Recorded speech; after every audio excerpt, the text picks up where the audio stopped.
1월 27일 금요일입니다. 욥기 19장 삶으로 말하라 라는 주제로 말씀을 나누겠습니다. 먼저 기도로 시작하신 후 성경을 일에 삼을기 바랍니다. 꾸준한 영성을 여는 당신의 인생을 변화시킵니다. 말씀 다 묵상하셨습니까? 첫 번째, 욥의 마지막 발언. 29장부터 31장은 욥의 마지막 발언 부분입니다. 이 부분은 두 가지 역할을 합니다. 새 친구 엘리바스 빌닷 소발과의 논쟁을 마무리하고 새롭게 등장하는 엘리후와 하나님과의 대화의 장을 열고 있습니다. 잠깐 구조를 살펴보겠습니다. 본론을 보게 되면 새 친구와의 논쟁은 욥의 마지막 발언으로 끝을 맺습니다. 또한 욥의 마지막 발언으로 시작하여 엘리후의 발언 그리고 하나님과 욥의 대화로 이렇게 연결이 되고 있습니다. 새 친구와의 논쟁은 욥의 발언으로 시작되었습니다. 이와 비슷하게 새롭게 등장하는 엘리후 그리고 하나님과의 대화도 욥의 발언으로 시작됩니다. 29장부터 31장은 새 친구와의 논쟁을 매듭 지으면서 동시에 새로운 논쟁의 문을 열고 있습니다. 29장에서는 욥이 과거에 누렸던 번영과 행복을, 30장에서는 욥이 당하는 현재의 불행을, 그리고 31장에서는 욥은 자신이 죄가 없음을 하나님 앞에 맹세함으로 자신의 모든 발언을 마칩니다. 두 번째, 하나님께서 함께 하시는 복. 2절입니다. 나는 지난 세월과 하나님이 나를 보호하시던 때가 다시 오기를 원하노라. 욥도 예전에는 하나님과 친밀한 관계 속에 있었습니다. 욥은 그때로 다시 돌아가고 싶은 소망이 강하게 들었습니다. 그때가 좋았고 그리운 것입니다. 하나님께서 보호하셨을 때에는 무엇을 해도 잘 되었습니다. 심지어는 힘들고 어려운 암흑과 같은 순간에도 하나님께서 욥의 길에 빛을 비추셨습니다. 3절입니다. 그때에는 그의 등불이 내 머리에 빛이었고 내가 그의 빛을 힘입어 암흑에서도 걸어 다녔느니라. 욥의 고백을 통해 욥의 신앙을 유추해 볼 수 있습니다. 욥은 자신이 받은 모든 복의 원천은 하나님이심을 고백합니다. 자기의 지혜와 똑똑함 때문이 아니라 하나님께서 돌보아 주셨고 복을 주셨기 때문에 부유한 삶을 살 수 있었다는 신앙입니다. 진짜 신앙인은 물질의 번영과 성공의 복보다 하나님께서 함께 하시는 복을 더욱 귀하게 여깁니다. 5절입니다. 그때에는 전능자가 아직도 나와 함께 계셨으며 나의 젊은이들이 나를 둘러 있었으며. 성공과 번영은 사라질 수도 있는 복입니다.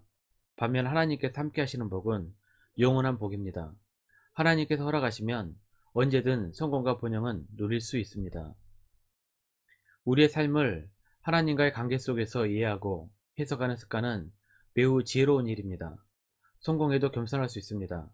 내가 한 것이 아니라 하나님께서 도우셨음을 인정하기 때문입니다. 힘들고 어려운 순간도 포기하고 좌절하면서 하나님을 떠나는 것이 아니라 오히려 하나님 앞에 문제를 가지고 나옵니다. 세 번째, 삶으로 말하라. 7절 8절입니다. 그때에는 내가 나가서 성문에 이르기도 하며 내 자리를 거리에 마련하기도 하였느니라. 나를 보고 젊은이들은 숨으며 노인들은 일어나서 서며. 욥은 많은 사람들에게 존경을 받고 사랑을 받았습니다. 욥이 어디를 가든지 자리를 마련해 두었고 발언할 기회를 주었습니다. 사람들은 욥의 연설을 듣고 감동을 받았습니다. 21절 22절입니다. 무리는 내 말을 듣고 희망을 걸었으며 내가 가르칠 때에 잠잠하였노라. 내가 말한 후에는 그들이 말을 거듭하지 못하였나니 나의 말이 그들에게 스며들었음이라. 지금도 사회에서 성공한 사람들의 말에 귀를 기울이듯이 욥의 시대에도 그랬던 모양입니다. 욥이 받았던 이런 권위와 명예는 어디서 오는 것일까요? 욥이 부자였고 성공했기 때문일까요? 아닙니다. 부자라고 성공했다고 사람들은 감동받거나 존경하지 않습니다. 말을 요창하게 하고 훌륭한 철학 때문일까요? 말만 번지르르 하다고 손가락질 당합니다. 진심에서 우러나오는 존경은 그 사람이 살아낸 삶의 태도에서 나옵니다. 욥은 성공했고 번영했으며 지혜를 말했습니다. 그런데 그가 존경받았던 이유는 욥의 삶 때문이었습니다. 욥의 세 친구들은 욥이 약하여 사람들을 착취했다고 주장했습니다.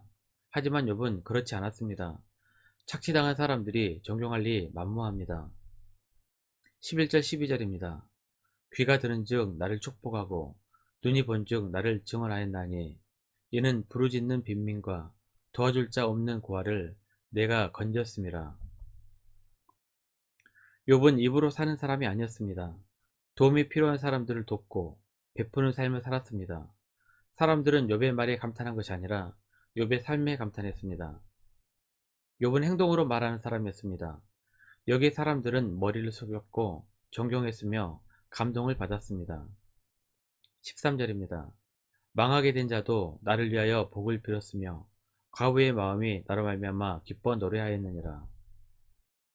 욥 근방에 사는 사람 중에 망하였어도 굶주린 사람은 없었을 것입니다.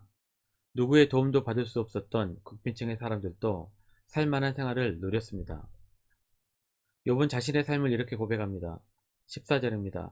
내가 의를 옷으로 삼아 입었으며 나의 정의는 겉옷과 모자 같았느니라. 욥은 의를 실천하고 살았고 정의로운 사람이었습니다. 기독교인들은 항상 입보다 행동으로 말해야 합니다. 말로만 의인들이 많습니다. 그런데 행동하지는 않습니다. 이것은 위선적인 신앙입니다. 말씀 요약합니다. 첫 번째, 우리의 삶을 하나님과의 관계 속에서 이해하고 해석하는 습관은 매우 지혜로운 일입니다. 두 번째, 입으로 말하기는 쉽습니다. 삶으로 말하기는 어렵지만 존경을 받고 감동을 받습니다. 1년 성경일도 주간계획입니다. 오늘은 금요일 출애굽기 34장에 36장까지 말씀 천천히 묵상하십시오. 1월 중보기도 제목입니다. 5가지 기도 제목을 놓고 충분히 기도하시고 교회와 개인을 위하여 기도 시간을 가지시기 바랍니다. 가정에서 기도하시기 힘드신 분들은 교회 나오셔서 주중 기도의 시간을 이용하시면 됩니다. 주중 기도는 새벽 6시부터 밤 10시까지입니다. 편하신 시간에 교회 나오셔서 하나님과 충분한 대화의 시간을 가지시기 바랍니다. 하루 30분씩 최선을 다하시기 바랍니다. 그러면 여러분의 삶이 변화될 것입니다. 영상을 다 보신 분들 확인 문자를 보내시거나 유튜브에 댓글로 달아주시면 정기적인 영성 훈련에 도움이 될 것입니다. 올 하루도 승리하시기를 기도합니다.